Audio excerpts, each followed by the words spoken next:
Bom dia. Inicia a sessão de julgamento da 7ª Câmara Julgadora do Tribunal de Impostos e Taxas do dia 6 de junho de 2022, a qual está sendo gravada e será disponibilizada posteriormente.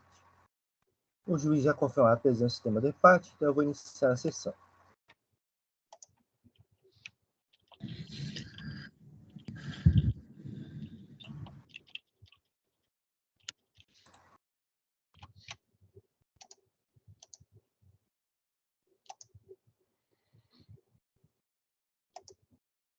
Muito bem, então vamos começar os trabalhos com processos de Telefônica Brasil e recurso misto, relator Dr. Alexandre. Só um momento que eu vou fazer o registro da presença do patrono.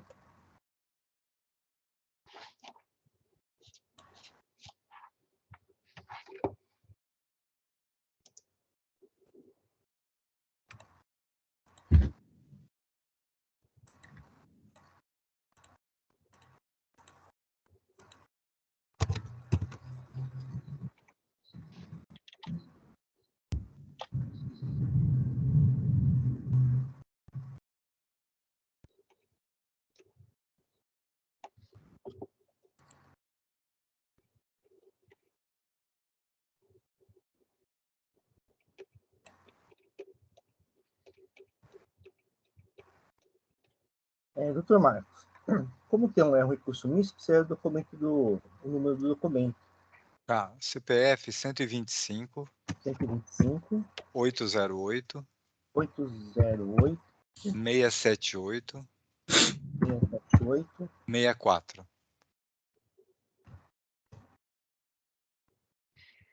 Um momento só.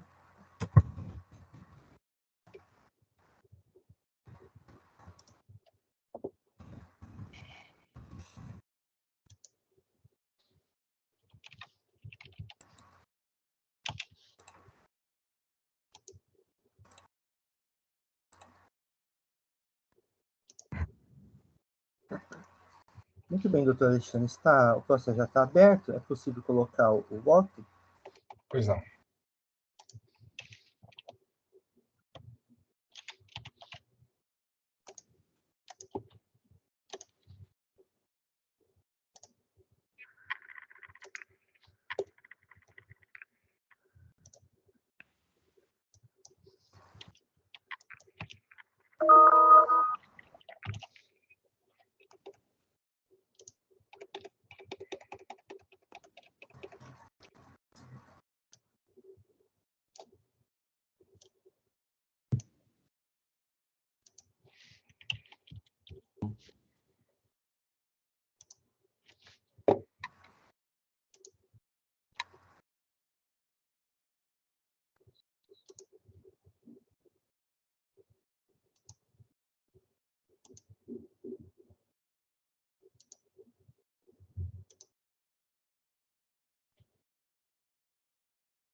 Bem, então o doutor Alexandre nos apresenta os Acho autos. que está disponível.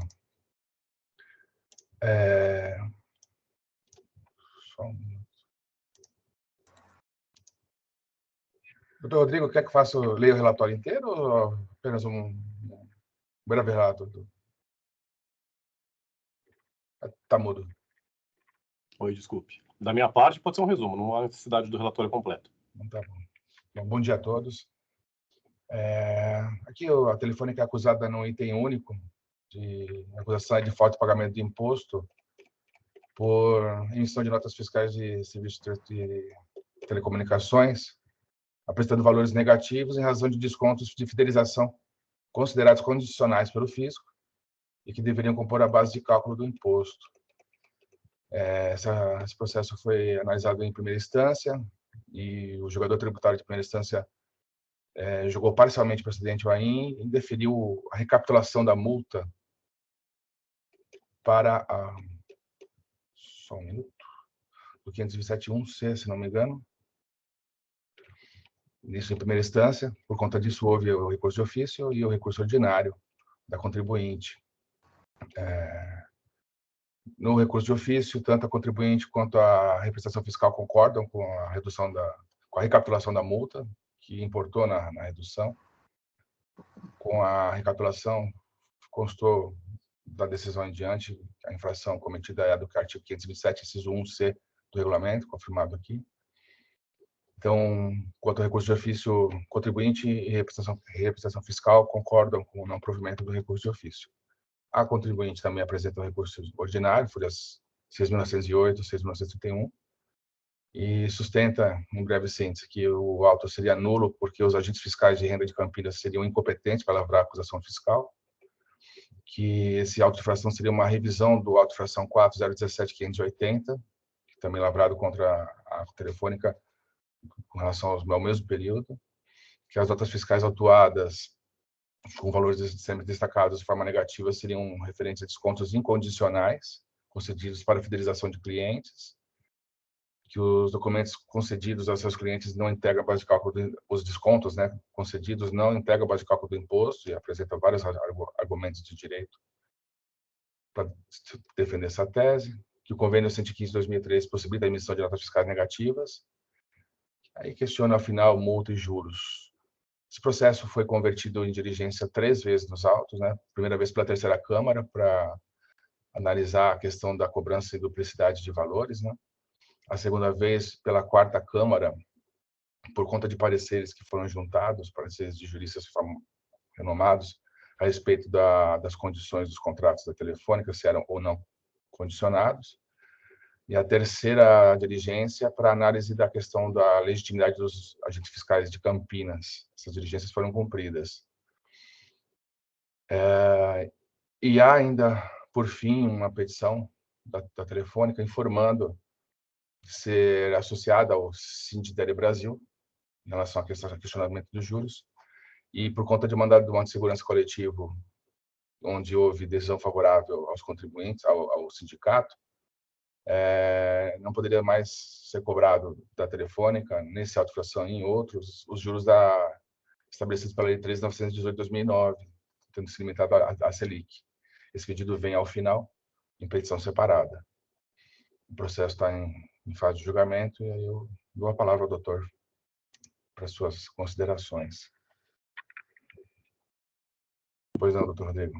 Vamos lá. Bom dia a todos, presidente, relator, demais integrantes dessa Câmara. Como bem mencionado, temos hoje o julgamento de 2 recursos. Tem o recurso ordinário do contribuinte e o recurso de ofício da Fazenda. Eu vou começar pelo recurso da Fazenda de ofício, porque é uma questão mais simples. O presente caso trata-se da classificação, a natureza jurídica dos descontos concedidos pela Telefônica nos contratos de um serviço chamado DDR, que é descagem direta ramal, que é nada mais, nada menos do que a linha fixa que todos nós conhecemos, que está cada vez mais em desuso hoje em dia, mas ainda é um produto que existe.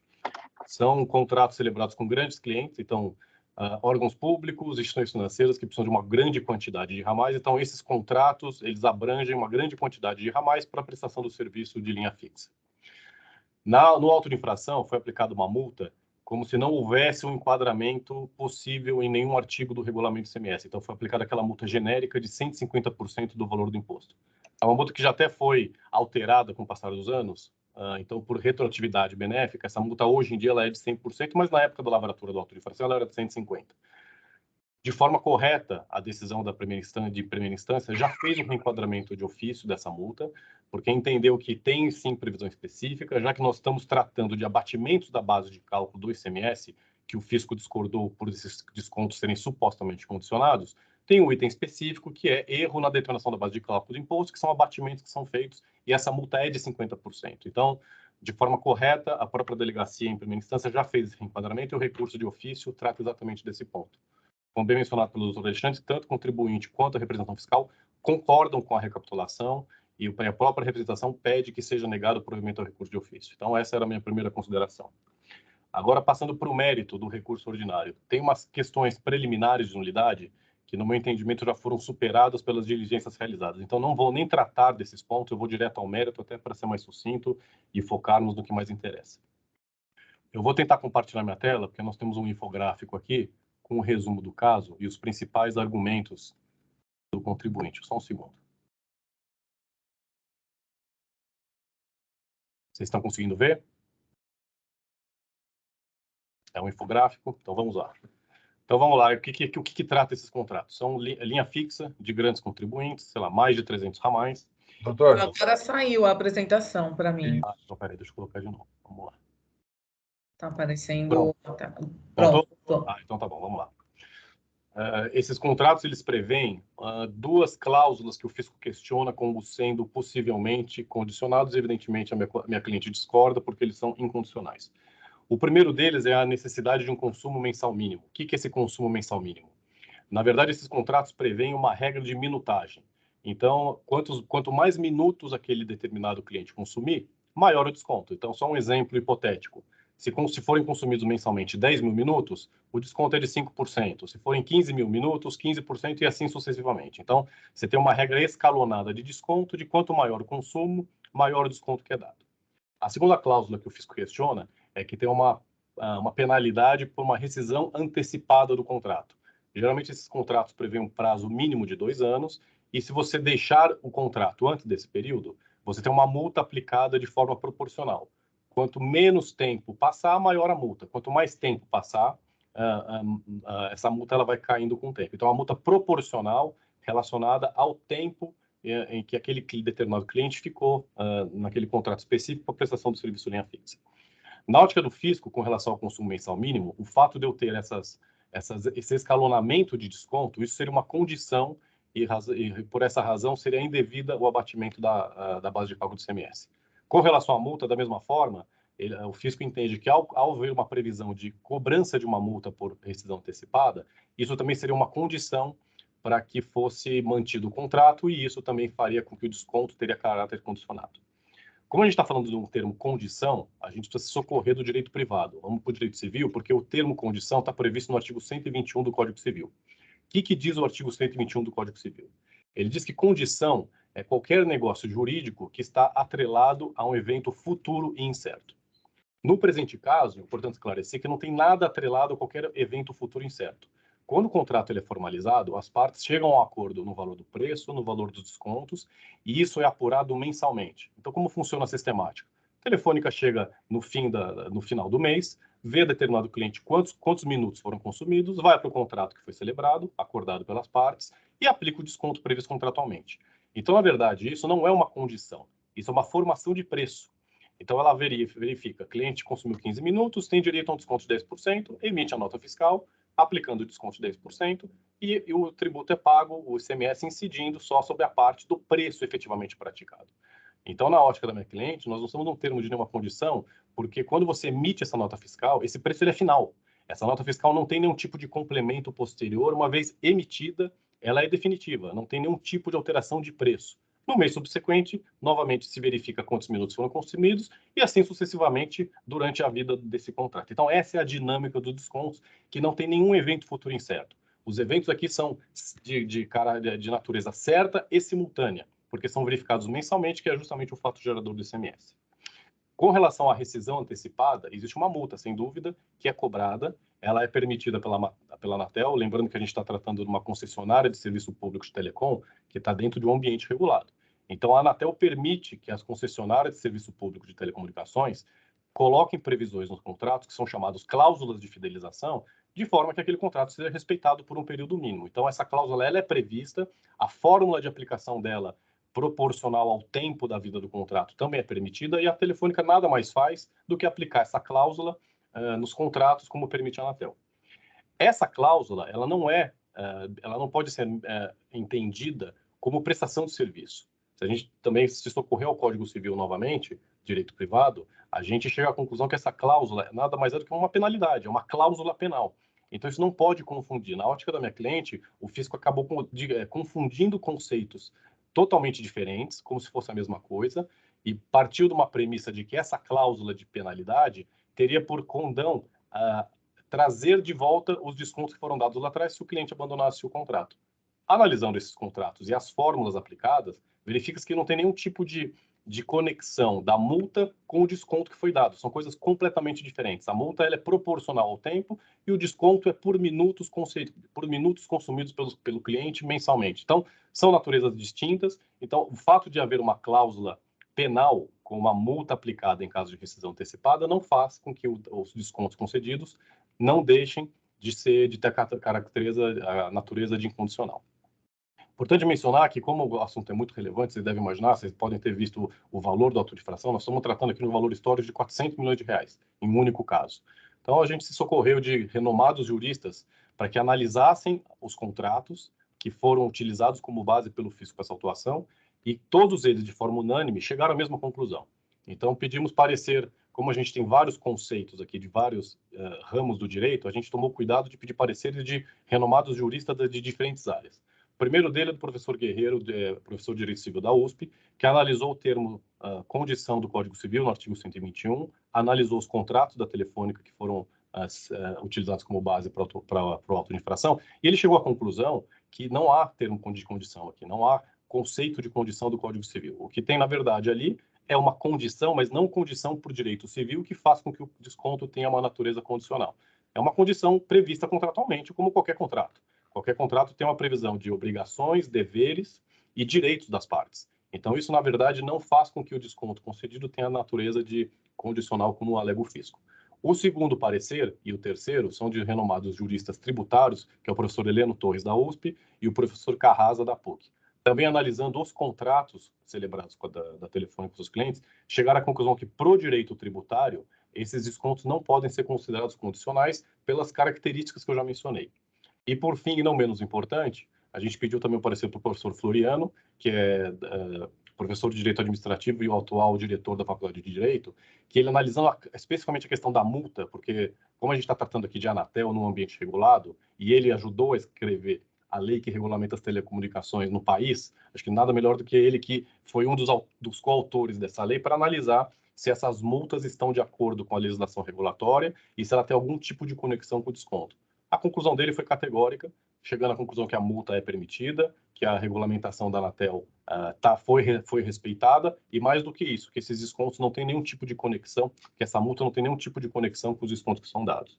Então, acho que os 4 pareceres são importantes, eles foram juntados, foi oportunizada para a representação fiscal se manifestar sobre eles. Essa foi uma das diligências feitas anteriormente, acho que foi no segundo julgamento. Então, acho que esses pareceres são muito relevantes para o deslinde do mérito desse processo. E, por fim, mencionando só a questão de precedentes, acho que vale mencionar que o STJ tem uma súmula, que é a súmula 457, que já analisou a natureza dos descontos para fins de direito tributário, como que se classifica quando são condicionais e incondicionais. Para o STJ, já analisando essa situação muito parecida com o que a gente está tratando hoje, ele chegou à conclusão de que descontos incondicionais são aqueles dados previamente à emissão da nota fiscal e que constam expressamente na nota fiscal. Lembrando da dinâmica dos contratos aqui tratados, a relação jurídica é exatamente essa.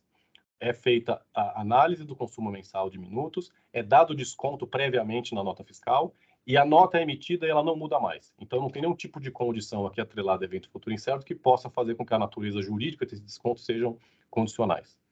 Os segundos precedentes que eu menciono aqui nesse infográfico é um precedente da 6ª Câmara. O juiz, na época, o presidente era o Dr. Samuel Riema, e acho que ele pegou muito bem, a gente até tomou a liberdade de transcrever uma parte da decisão aqui, porque acho que ele entendeu muito bem o espírito dos contratos, a decisão dele é muito bem feita, no sentido de caracterizar os descontos como incondicionais. E, mais recentemente, teve um processo julgado pela 10ª Câmara, que o relator foi o Dr. Faisal, que também chegou à mesma conclusão que o Dr. Samuel, que esses descontos eles têm caráter incondicional pelas próprias características do contrato. Acho que o fisco, na verdade, quando lavrou esse auto de infração, ele não tinha entendido a dinâmica dos descontos e só pela redação singela e fria de uma cláusula contratual isolada, não conseguiu ter a visão de um todo. Então, chegou numa conclusão, na nossa opinião, um pouco míope de que esses descontos seriam condicionais. Diante disso, eu peço que seja dado provimento ao recurso ordinário do contribuinte, para que seja cancelada totalmente a exigência fiscal, que seja negado o provimento ao recurso de ofício, e uma questão superveniente que surgiu no decorrer do processo diz respeito, como o doutor Alexandre mencionou, num processo, mandado de segurança do Sindtel Brasil, do qual a Telefônica é filiada há mais de 20 anos, ou seja, não é que a Telefônica se filiou acho que isso é importante falar, ela não se filiou ao sindicato para usufruir aos 45 do segundo tempo de uma decisão, não, ela participou deste processo desde o início, na condução, mas fato é que hoje tem um trânsito em julgado afastando para as filiadas do Sindtel, dentre as quais a Telefônica, o juro de São Paulo. como a gente está tratando aqui de fatos geradores muito antigos, a gente não teve ainda, tem um pedaço, claro, de atualização que a gente já pega a lei nova, que já atualizou por Selic no estado de São Paulo o índice de correção monetária, mas fato é que um grande período desse auto de infração ainda tem juros São Paulo. Essa decisão transitada de julgado, vamos lembrar que pelo Código Tributário Nacional, artigo 156, inciso 10, ela é uma hipótese de extinção do crédito tributário. Então, se o contribuinte tem uma decisão final transitada em julgado no judiciário, isso é uma causa extintiva do crédito tributário, razão pela qual deve ser aplicado no presente caso, para que os juros sejam limitados à taxa Selic. Então, são essas as considerações que eu tinha, e muito obrigado pela atenção.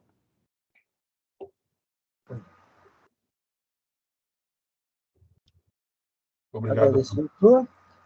Doutor Alexandre.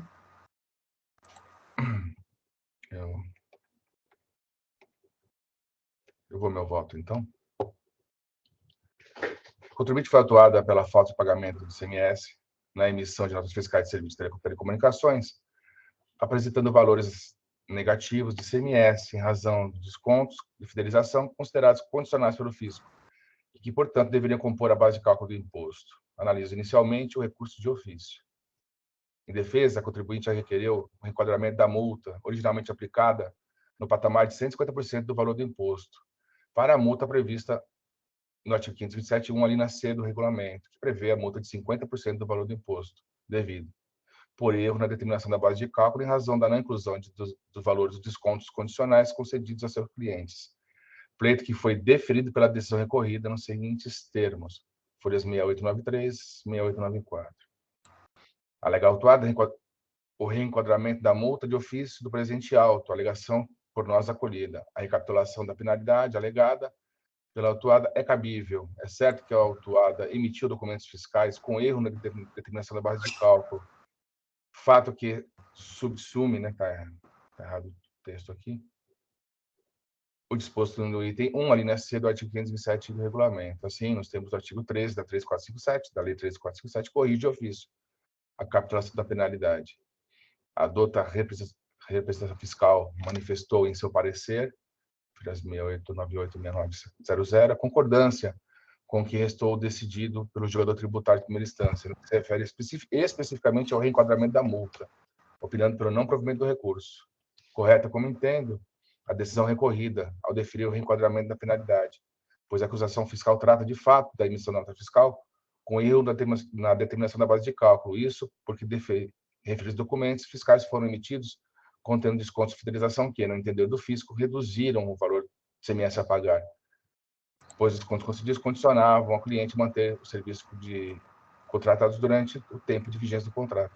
Situação que, no entender do fisco, infringiu a regra do artigo 37, parágrafo 1º, item 1 do regulamento, que estabelece que devam ser incluídos no cômputo da base de cálculo do imposto os descontos concedidos sob condição.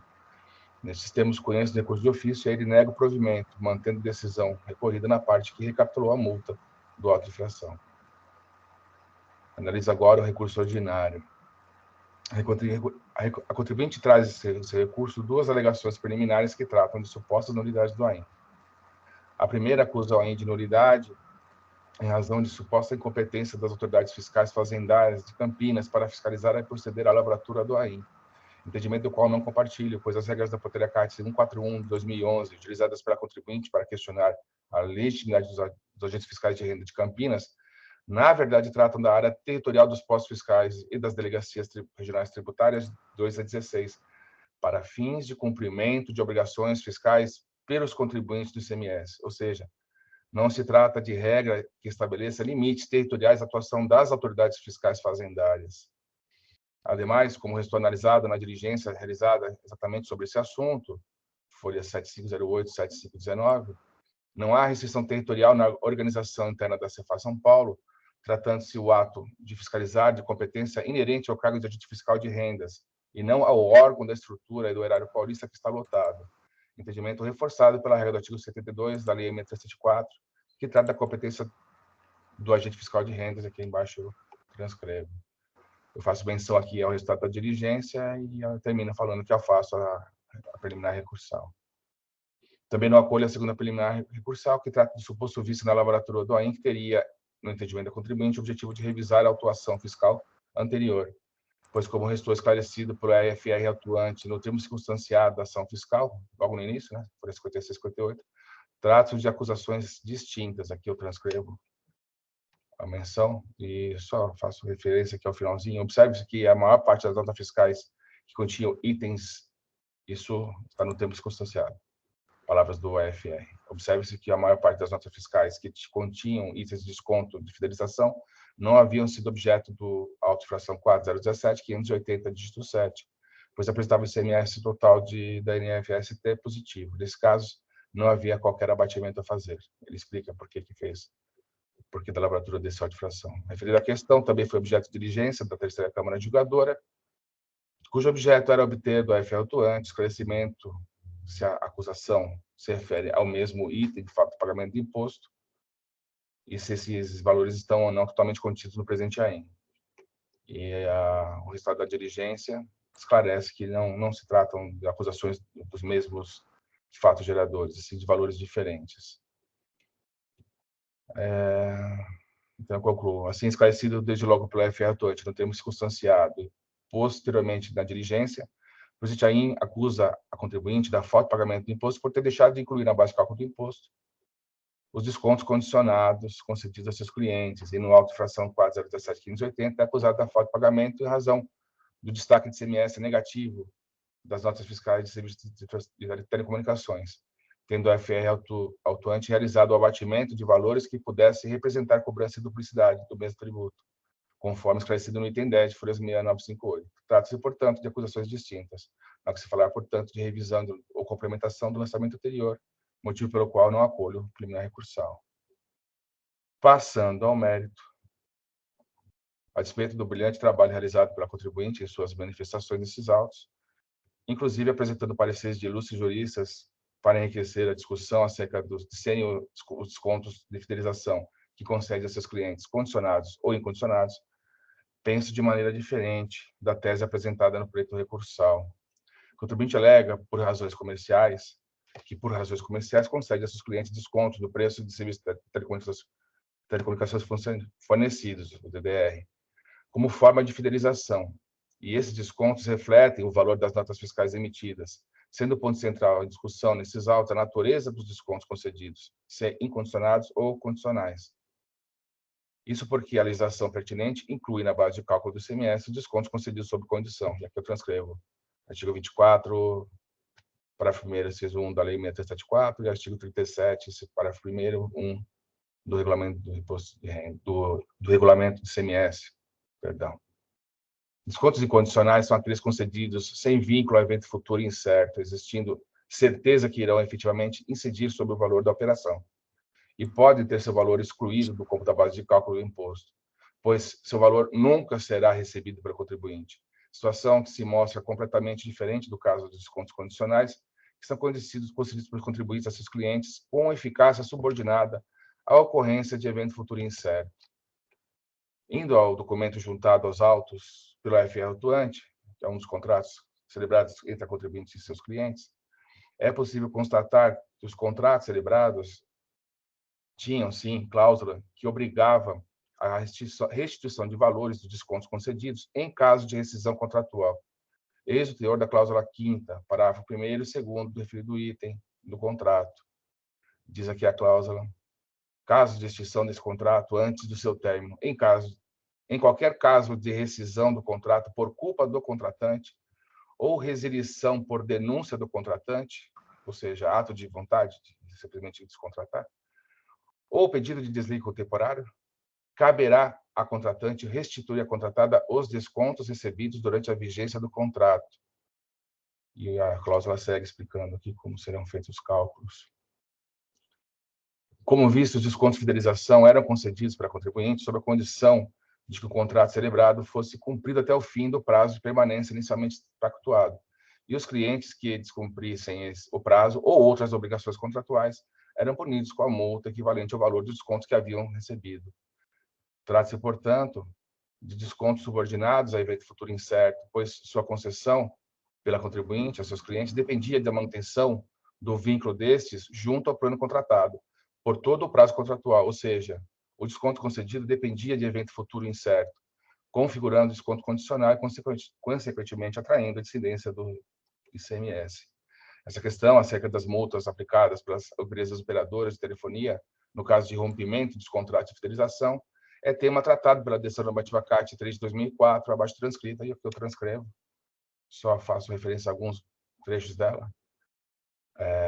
Na parte de perguntas, os operadores de telefonia móvel procuram fidelizar seus assinantes através da oferta de plano de serviços em condições promocionais com franquia de minutos ou tarifas reduzidas. Em contrapartida, a operadora impõe ao assinante um contrato de fidelização que prevê um prazo de permanência mínima de 1 ano no plano contratado, cujo cancelamento obriga ao pagamento de uma multa prevista no citado contrato. E a consulta segue aqui ao final, esclarecendo. O contrato possui os seguintes elementos: obrigação principal, compra e venda do aparelho, o subsídio ou oferta de plano de serviço com franquia de minutos ou tarifas reduzidas vinculadas a que o adquirente utilize o plano contratado por um período mínimo previamente estipulado. Bem, cláusula penal, a perda do benefício caso o adquirente não cumpra a obrigação que condicionou o desconto. Sem maiores esforços, portanto, podemos concluir que o desconto oferecido está nitidamente vinculado a uma condição resolutiva, ou seja, estamos diante de um desconto condicional. A cláusula penal, obrigação acessória ou subsidiária, prevista no contrato, somente confirma a natureza condicional do desconto. Assim, entendemos que o desconto condicional oferecido pelas operadoras de telefonia móvel deve compor a base de cálculo do ICMS na operação de venda dos citados produtos ou serviços, ao teor do item 1, parágrafo 1º do artigo 37 do regulamento. Em casos análogos ao presente, o Tribunal de Justiça do Estado de São Paulo vem decidido no mesmo sentido do entendimento materializado na Decisão Normativa CAT 3 de 2004, ou seja, pela procedência de exigências fiscais aplicadas à operadora de telefonia que excluem da base de cálculo do ICMS os descontos concedidos a seus clientes, sob condição prevista nos contratos de fidelização, conforme emenda de decisões proferidas em processos que aqui o contribuinte também se defende, era parte. E aqui eu menciono aqui apelação civil, ação anulatória de débito fiscal, descontos concedidos para a fidelização dos clientes, que depende da utilização mínima de volumetria mensal por prazo determinado, descontos concedidos que devem integrar a base de cálculo do ICMS, imposto devido. Essa é a apelação 101, 7485, 41 do 2017, 826-0053 da 5ª Câmara de Direito Público, relatora desembargadora Maria Laura Tavares, julgamento em 6 de 8 de 2018.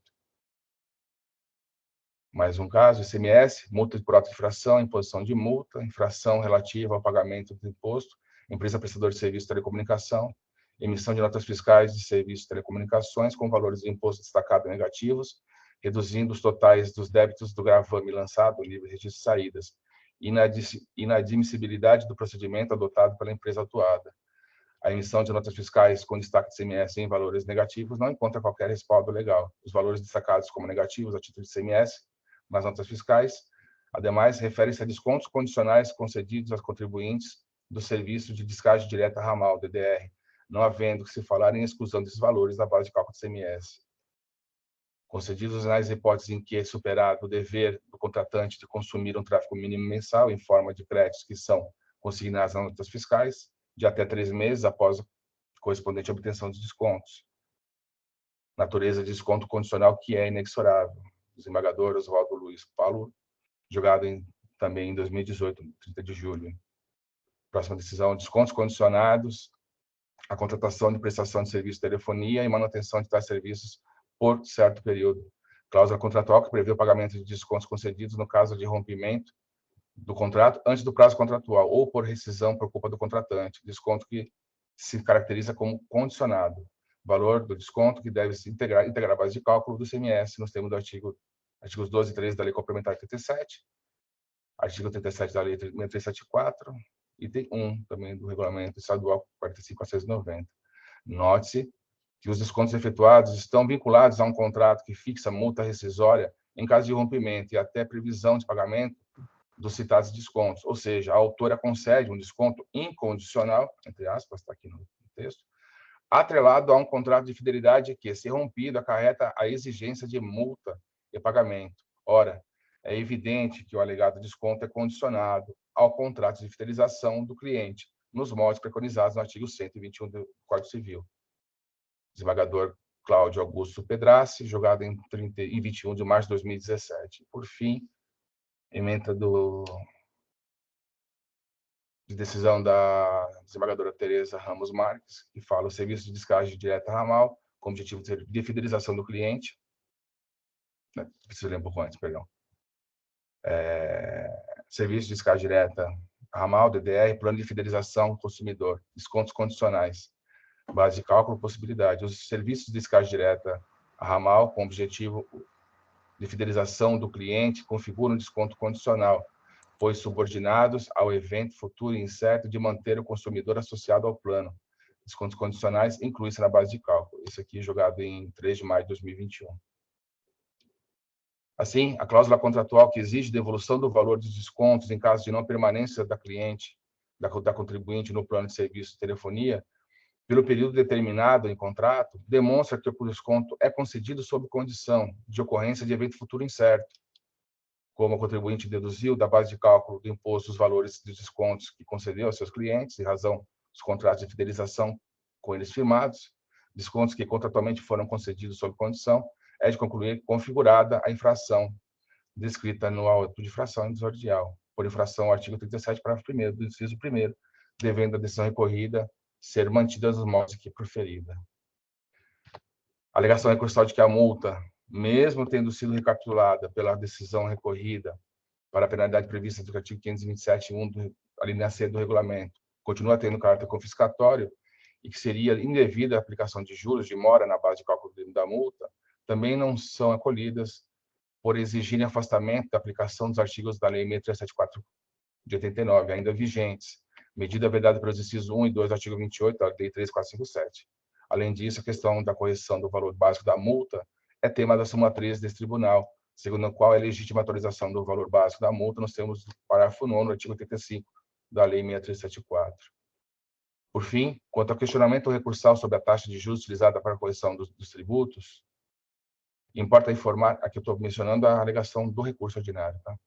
Importa informar que, embora referido assunto já tenha sido objeto de súmula 10 desse tribunal, é fato que a Lei Estadual 13.497 de 2017 alterou o artigo 96 da Lei 6374, de maneira que a taxa de juros Selic passou a vigorar a partir de 1º de novembro de 2017 para a correção dos tributos no Estado de São Paulo, ou seja, os valores exigidos no presente AIM seriam corrigidos desde a data de sua lavratura em 2013 até 31 de 10 de 2017 pelos índices até então vigentes, e somente depois de 1º de novembro de 2017, a correção seria realizada pelos índices da taxa Selic. No entanto, trouxe a contribuinte petição requerendo o afastamento da incidência dos juros de mora previsto pela Lei Estadual 13.918 e pelo Decreto Estadual 55.437 de 2010, com a aplicação da Selic em substituição, em razão do quanto restou decidido pela 13ª Câmara de Direito Público do Tribunal de Justiça de São Paulo, em acordo preferido nos autos mandados de segurança coletivo 004-7545, de 2010, impetrado pelo Sinditel Brasil, do qual a contribuinte é associada, conforme declaração apresentada pelo próprio sindicato, declaração juntada às folhas 7471. Diante do informado pelo contribuinte, não conheço do recurso ordinário quanto ao questionamento dos juros de mora previstos em lei, na Lei 13.918, devendo essa matéria ser devidamente acompanhada pela Procuradoria-Geral do Estado, conforme regra do artigo 30, parágrafo 1º da Lei 13.457, que fala que a propositura da ação judicial importa a renúncia ao direito de litigar no processo administrativo, tributário e desistência do litígio pelo autuado, devendo os autos serem encaminhados diretamente à PGE na fase processual em que se encontre. Diante de todo exposto, conheço do recurso de ofício, ele nega o provimento, conheço parcialmente do recurso ordinário e na parte conhecida nega o provimento. É como voto.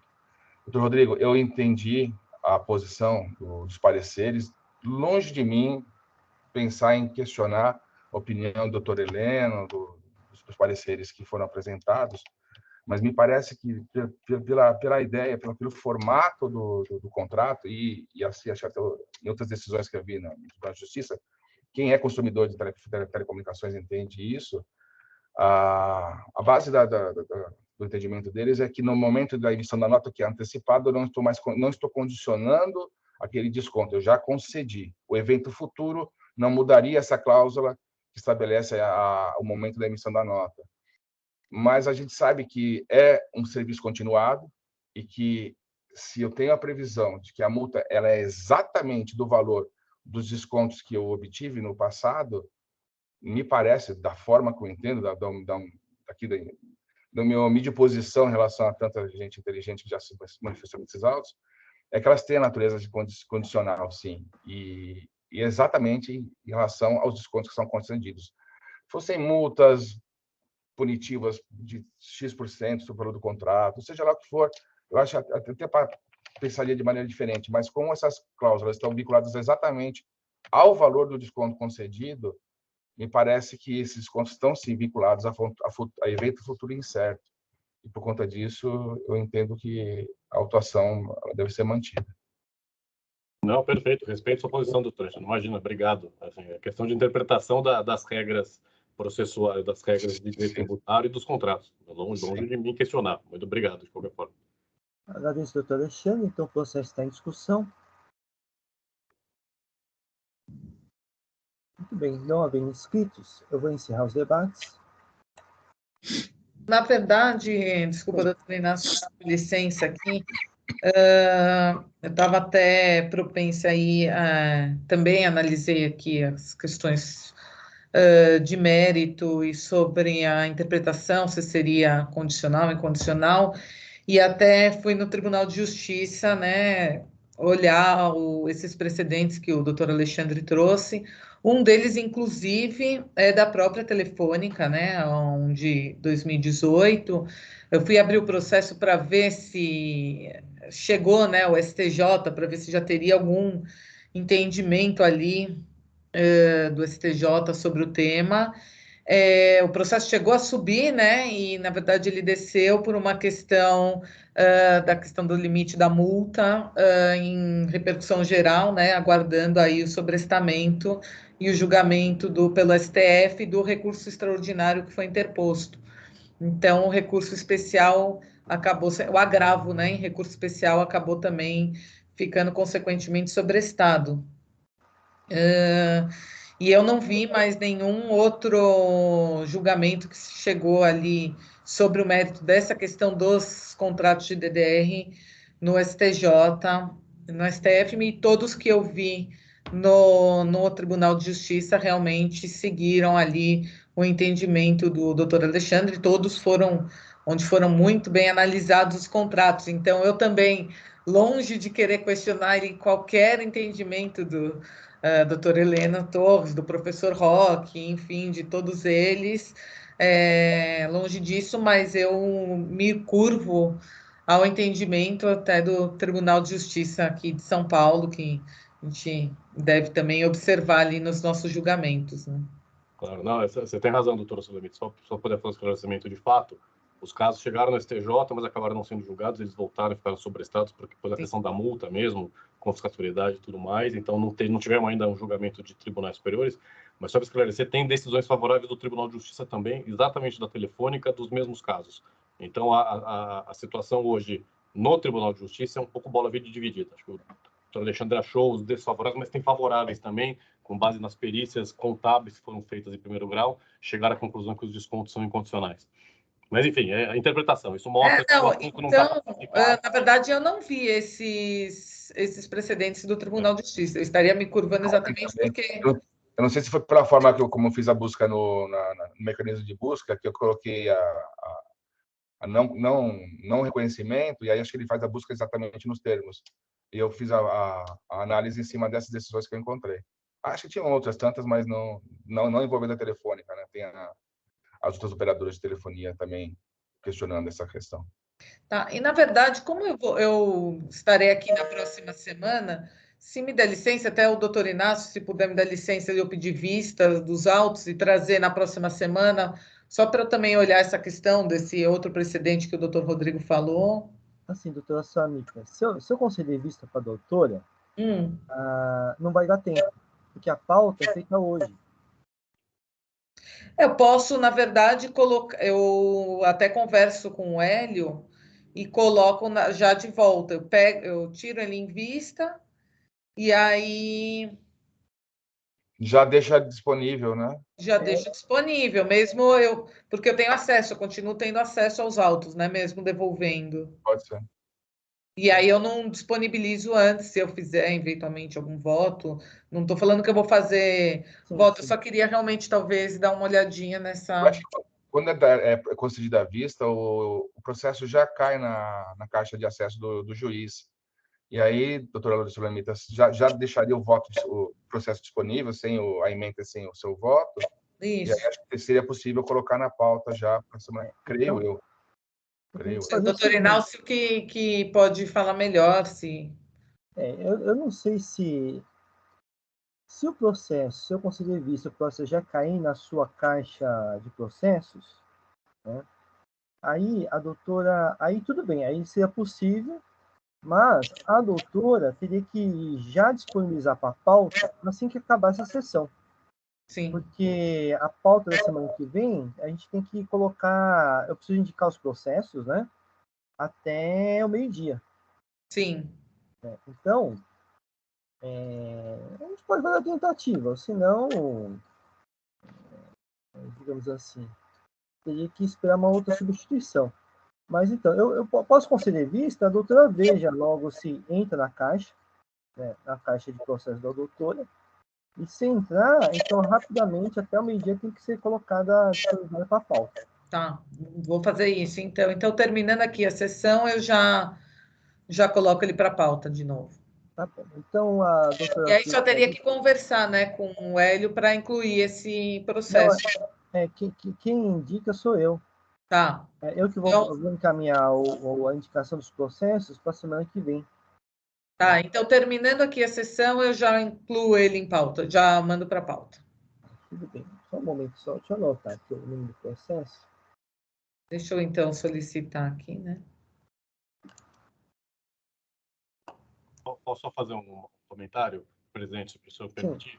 Para colaborar com os trabalhos, eu vou juntar agora de manhã mesmo uma petição no processo administrativo, juntando esses precedentes que eu mencionei do TJ. O problema, doutor, se fizer isso, vai ter que converter de urgência para representação fiscal. Se o doutor juntar documentos nos autos, nós teríamos que... Na verdade, eu até entendo, mas não é documento, é um precedente judicial. Sim. Agora, o que acontece? Mas eu acho que poderia talvez tumultuar, doutor. Pode ficar tranquilo que eu vou dar uma olhadinha. O doutor é livre, né? O doutor é livre para juntar. Né? O não, claro, não, mas eu também não quero atrapalhar o julgamento. Né? O que eu mais quero é que esse julgamento seja concluído, que acho que é a terceira ou quarta vez que eu sustento esse processo. Então, se o doutor quiser juntar claro. Se o doutor quiser juntar a petição, não há problema algum. Né? Então, só dependendo de como, no caso, o relator olhar essa petição, né, eventualmente vai ter que ser aberta a oportunidade para a representação fiscal se manifestar. Então, por exemplo, se por acaso o teor dessa petição for influir no voto, né, então com certeza vai ter que ser dada a vista para a representação fiscal. Presidente, posso sugerir um meio termo, meio caso? Rodrigo, o senhor tem o número dos processos aí em mãos, já ou não? Tenho, posso buscar e mandar pelo chat, se você preferir. Mas é a mesma coisa. Mesma coisa? Sim. Vai ser a mesma coisa, não vai mudar nada. Né? Entendi. Então, apareceu, surgiu informação nova. Se essa informação, por relator ou por juiz, for relevante para a decisão, teria que ser dada a vista para a representação fiscal em polo contraditório. Só uma dúvida, doutor. Eu acho que assim, doutor Rodrigo, se o doutor quiser, pode juntar a petição, não há problema algum. A liberdade. Agora, aí a petição vai ser analisada pelo relator e pelos juízes. Então, só uma dúvida, doutor Rodrigo. Essas decisões do Tribunal de Justiça, elas seguem o entendimento de que o que vale é a cláusula no momento da emissão da nota fiscal, ou seja, a situação naquele momento. Então, naquele momento, eu não tenho configurado a condição futura incerta, eu tenho o desconto concedido, eu emito a nota, o serviço foi cobrado, e o evento futuro que venha ou não acontecer não modifica o valor e da nota fiscal que já foi emitida, a relação tributária que surgiu no momento da emissão da nota fiscal. É esse o entendimento, não é isso? Perfeito. Esse é o argumento principal, mas o mais importante, eu acho, baseado no que foi julgado aqui hoje, é que nas perícias técnicas que foram feitas contábeis, ficou comprovado que a multa ela não tem conexão com o valor do desconto. A redação do contrato realmente não ajuda, a redação dá a entender que a multa é exatamente o valor do desconto que foi dado. Na perícia judicial que foi feita, ficou comprovado que a multa não é o valor do desconto, que isso foi só uma má técnica de redação do contrato e que, portanto, restou comprovado que a multa segue justamente o regulamento da Anatel, que é a multa proporcional que é aplicada ao longo do tempo. Vinculado ao preço do contrato. Perfeito. E aí influi na formação do preço ao longo do Preço. contrato. Perfeito. Muito bem, então, doutor Rodrigo, quiser juntar as decisões, uma petição, o doutor fica à vontade. Tá ok. Muito bem, então concedido a vista para a doutora Sulamita, então o processo telefônico Brasil retornar posteriormente. Agradeço a presença do doutor Rodrigo. Perfeito. Obrigado a todos. Bom dia, bom julgamento. Bom dia, doutor. Bom dia.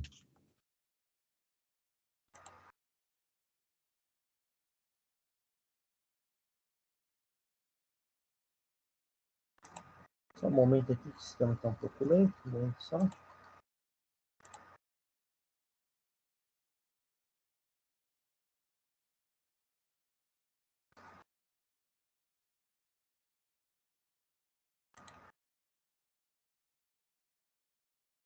Muito bem, então passar para o processo de Associação dos Pilotos de Moto Velocidade, APM, é um pedido de retificação de julgado, é de minha relatoria.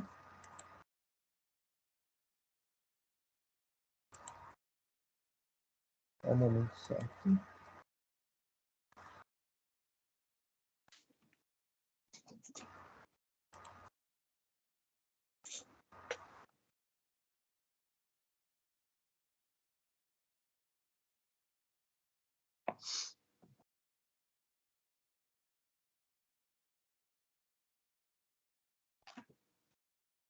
Doutor Ronaldo vai fazer uma sustentação oral? Doutor, são 5 minutos, doutor Inácio, bom dia, apenas para algum esclarecimento, porque é pedido de retificação de julgado, né?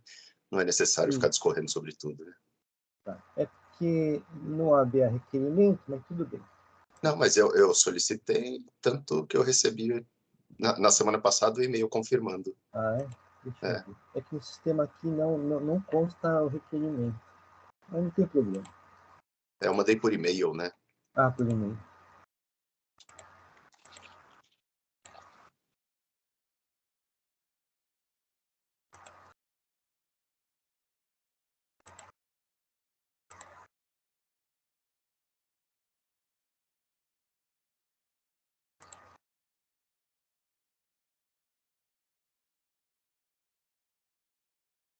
Muito bem, ao pedir retificação de julgado, são 3 acusações fiscais: deixar de emitir notas fiscais de saída de motocicletas adquiridas em nome da Associação de Pilotos de Motovelocidade junto à Kawasaki, as quais foram revendidas posteriormente de acordo com o histórico de veículos proprietários.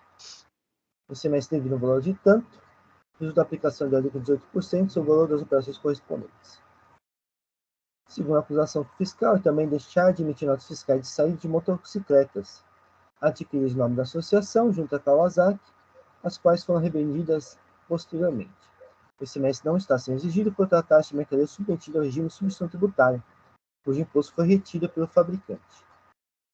Terceira acusação fiscal, deixar de emitir notas fiscais de saídas de motocicletas adquiridas pela associação junto à Kawasaki, as quais foram revendidas posteriormente.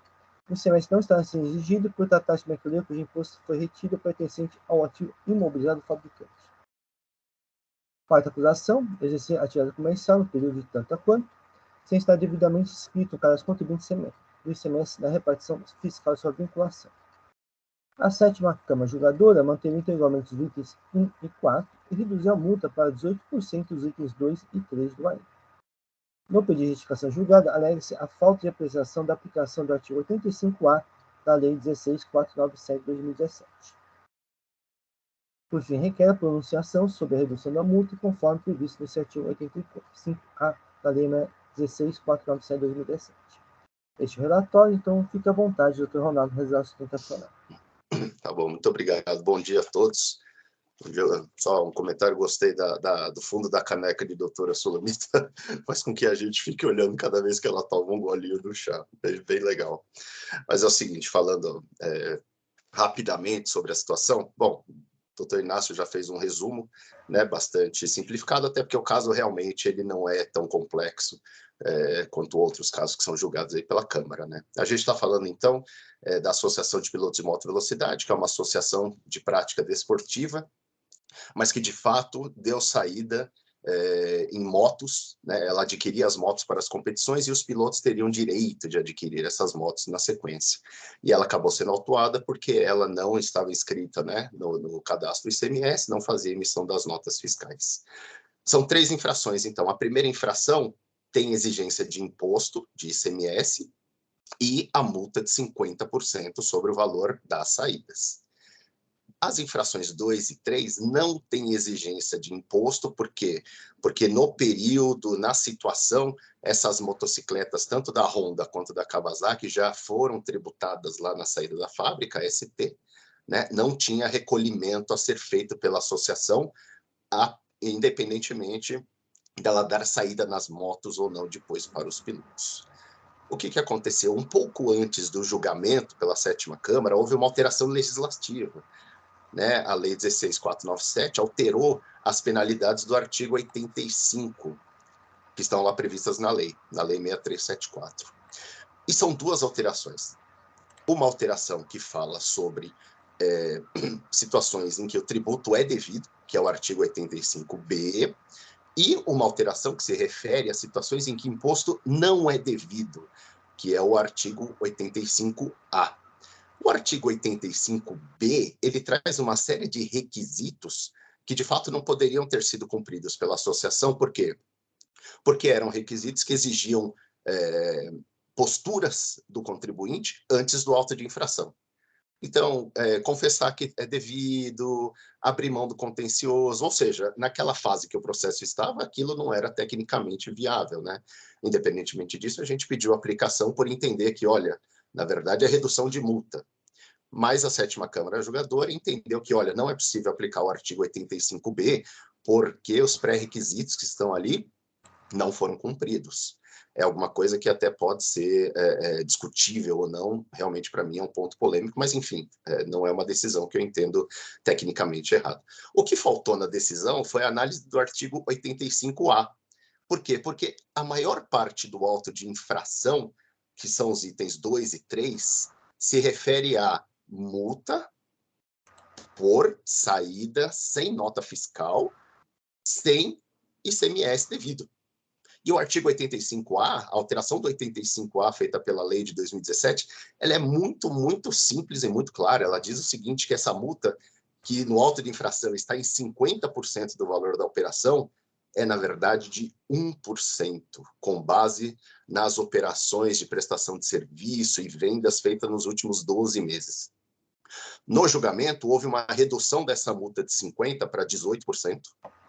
Né? Então, esse é o resultado que a gente tem hoje da Câmara. Mas, assim, na verdade, antes do julgamento, já existia essa alteração, foi coisa de um mês antes. Né? Eu até coloquei uma petição no processo antes do julgamento para deixar isso claro. Então, o meu pedido na retificação de julgado foi, olha, por favor, Câmara, analise a aplicabilidade do artigo 85, da alteração feita lá na Lei 6374, artigo 85A. Por quê? Porque, como todos nós sabemos, a gente fala de retroatividade benigna, né? Isso está previsto, está cristalino no Código Tributário Nacional. Houve mudança da penalidade, o processo está ainda em julgamento, ela tem que ser aplicada ao caso sem sombra de dúvida. Então, esse é o meu pedido da retificação de julgado. Tem recurso especial no processo, porque, na verdade, os 2 prazos correm, né, ao mesmo tempo. Só para esclarecimento, o recurso especial fala desse ponto e também fala da questão da Selic, né? A velha questão da Selic, que eu entendo o posicionamento do tribunal. Eu também já fui juiz do TIT por 4 anos. Eu sei que a gente não pode simplesmente dizer, olha, não se aplica lá a Selic que está prevista na legislação. mas como advogado eu tenho que fazer o meu papel de trazer esse assunto aos autos. Tá, mas a retificação de julgado, ela é primordialmente focada na aplicação do artigo 85A da alteração da Lei 6374. Obrigado, doutor Inácio. Agradeço, doutor Ronaldo. Vou passar o voto. No tocante à alegação da não apreciação da aplicação do artigo 85A da Lei 16.497, não assiste razão autuada. O voto vencedor proferido pela doutora Denise Ferreira de Oliveira Cheio disposto. No que concerne os itens 1, 2 e 1, 3, concordo com o senhor relator, na medida em que 18%, no entender, serviria para atender tanto a legislação que disciplina a multa, quanto o atendimento do artigo 527-A do regulamento. Assim, a decisão que reduziu as multas dos itens 2 e 3 considerou a legislação que disciplina a multa, a qual o artigo 85A da Lei 6374 faz parte, bem como o artigo 527-A do regulamento. O Superior Tribunal de Justiça manifestou no sentido de que, se o tema foi discutido no processo cujo acordo se quer rescindir, não há erro de fato. Ademais, o artigo 85A da Lei 6374 não seria aplicável no caso dos autos, uma vez que a lei estabelece condições para sua aplicação que não estão presentes. E o seguinte, especial parágrafo 2º. Não se aplica o disposto nesse artigo nas hipóteses de: item 2, não fornecimento ao fisco das informações econômicas, fiscais e de fiscalização relativas a operações ou prestações. No caso dos autos, a autuada não estava inscrita para as contribuintes semestre no período de 12 de 2011 a 15 de 7 de 2015, que abrange todo o período dos itens 2, 3 e 4 do AIM, com exceção apenas do subitem 2.32. E assim, nesse lapso temporal, ela não forneceu ao fisco as informações econômicas, fiscais e de fiscalização relativas a operações de prestações, como as guias de informação e operações de ICMS, GIAs. Assim, não foi cumprido o requisito essencial para a aplicação do benefício em questão. Então, destaque ausente legal erro de fato, não conheço o pedido de retificação de julgado. Em conclusão, meu voto. Então, o pedido de retificação de julgado é não conhecido. Desculpa, eu poderia fazer só um último comentário, doutor, o senhor me permite? Não, meu último comentário é o seguinte, que a associação, ela de fato não estava inscrita no cadastro do ICMS, ela não fazia emissão das notas fiscais, e ela foi penalizada por isso, né? Tem uma penalidade específica no auto de infração para esse ponto também, né? E a gente chega naquela condição do impossível, né? Assim, se a gente entender, porque tem mais de 1000 processos, 1000 páginas no processo, com fornecimento de informações detalhadas. Tanto é que foi dali que os valores foram retirados. Mas realmente não poderiam ser guias e guias de ICMS, porque ela não estava inscrita, de fato, no cadastro do ICMS. Então, no meu entender, nesse caso, então não é aplicável. Por quê? Porque o que a norma fala? Que tem que estar ter informadas informações de acordo com a legislação. Então, para mim, nos casos de pessoa jurídica pessoa jurídica contribuinte não inscrito, não dá para aplicar o 85A. Não daria Tá claro. para aplicar. Entendi, doutor. Obrigado pelo esclarecimento. Só um momento que eu vou fazer registro do voto.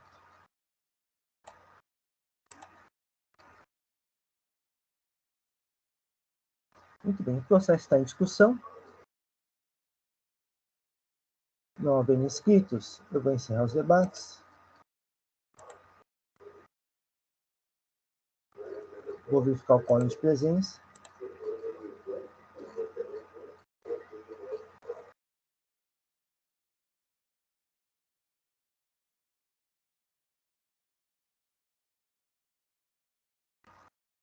Só confirmação da presença do Dr. Vinícius.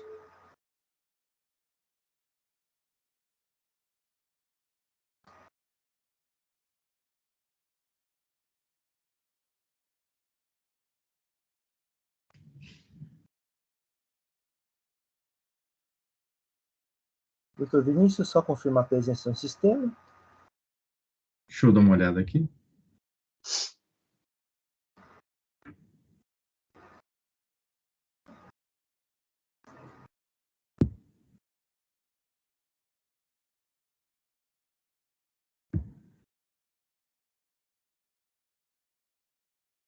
O meu tô conectado aqui, tá? Já dei o quórum, tá tudo certo. Então, não sei, o sistema aqui, para mim, está indicando que não houve confirmação da presença do Dr. Vinícius. Para mim aqui aparece até o quórum 4 aqui. Não, mas não tem alguma questão de confirmar a presença? Não. Deixa eu ver aqui. Tá aqui, encontrei. Eu vou iniciar a votação.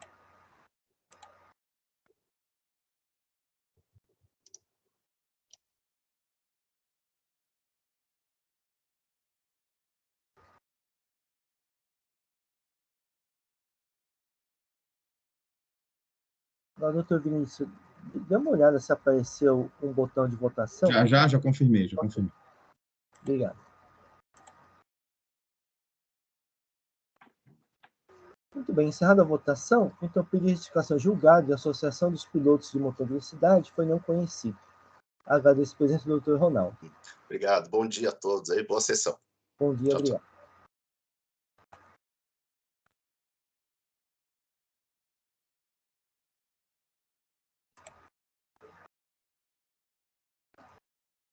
Bem, então, com isso, encerramos os trabalhos do dia de hoje.